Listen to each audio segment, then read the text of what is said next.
네, 이번엔 다음 정치권 소식 조금만 더 살펴보겠습니다. 국민의힘도 사정은 상당히 간단치가 않습니다. 특히 태영호 최고위원 과연 징계를 할 것이냐 말 것이냐 다양한 일들이 있습니다.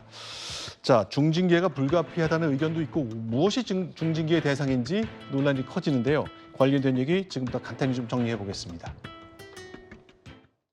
하지 않은 말을 한 것처럼 본인이 과장해서 표현한 것이 상당한 부담을 당해주게 되었다 하는 점에 대해서 소명할 그 시간을 어느 정도 줘야 되기 때문에 최대한 빨리 한 겁니다. 사안의 시급성이라든가 중요성에 비추어서.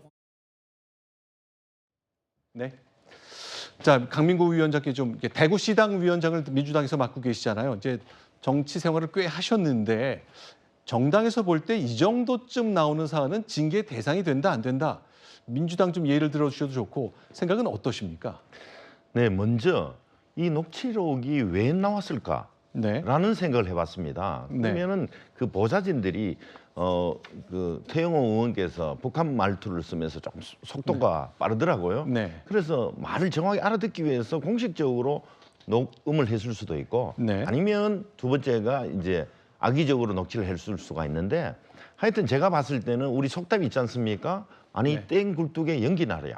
그래서 저는 사실 이게 거의 그 팩트라고 생각이 되고, 이게 사실이라면은 여러 의원들도 말하는 여러 가지인데, 하여튼 이 문제로 해서 태영호 의원께서 굴복하지 않겠다, 때리면 더 단단해진 강철 정치인에 대해서 견디겠다 했는데, 지금 그 용산 대통령실과 그 국회 국민의힘에서 미는데 이거 못 견딜 겁니다, 아마. 네, 그럼 간단히 좀 시청자들 위해서 정리를 하자면, 그러니까 4.3 사건과 관련된 평가의 오해 소지를 좀 나왔다는 점. 네. 그다음에 그 밖에 이제 논란이고 의혹입니다. 아직 확정되지는 않았습니다만 공천 관련해서 자금이 오갔는지에 대한 것. 그다음에 민주당을 겨냥해서 JMS라는 표현을 써서 좀 그 품격 낮게 지적한 것, 뭐 등등의 다양한 얘기가 있습니다만 가장 논란이 되는 것은 대통령을 옹호해주는 발언을 할 때 다음번 강남 공천이 주어질 것이다라는 취지의 녹음인데, 일단 대통령실과 태영호 의원 본인은 다 서로 부인했거든요. 지금 김정인 교수님께 좀 질문드리겠습니다. 어떻게 보십니까? 이 핵심적인 사안에 대해서는. 이 강남 서초는 국민의힘 입장에서는 뭐 거의 비례대표 수준이라고 할 정도로 공천이 이제 당선을 보장을 하죠. 80년대부터 90년대 한 중반까지만 하더라도 이 지역이 이제 야당 성향이 강했었는데, 노무현 정부 때 이제 부동산 보유세를 증세를 하면서 보수 정당 지지 성향이 매우 뚜렷해졌습니다. 네. 근데 이게 역설적으로는 그 이후에 이제 이 지역에서 거물 정치인이 등장을 하지 못하게 되었는데, 그 이유는 이제 공천을 2번 이상 받기가 힘들어졌기 때문이죠. 태영호 의원도 다음번에 본인이 공천을 받기 어렵다는 것을 누구보다 잘 알고 있었을 것이라고 봅니다. 원하는 사람도 너무 많고, 정치권에서 이제 여러 후보자들 이름도 뭐 거론이 된다고 하니까 더 위기감을 느꼈을 것 같습니다. 그래서 이제 강성 발언도 여러 차례 하고 그런 무리수를 둔 것이 아닌가 싶어요. 또 공천의 불안감을 느끼는 이제 보좌진도 그런 공천을 본인이 이제 어느 정도 확약받은 것처럼 발언을 해서 보좌진도 다독인 것 같습니다.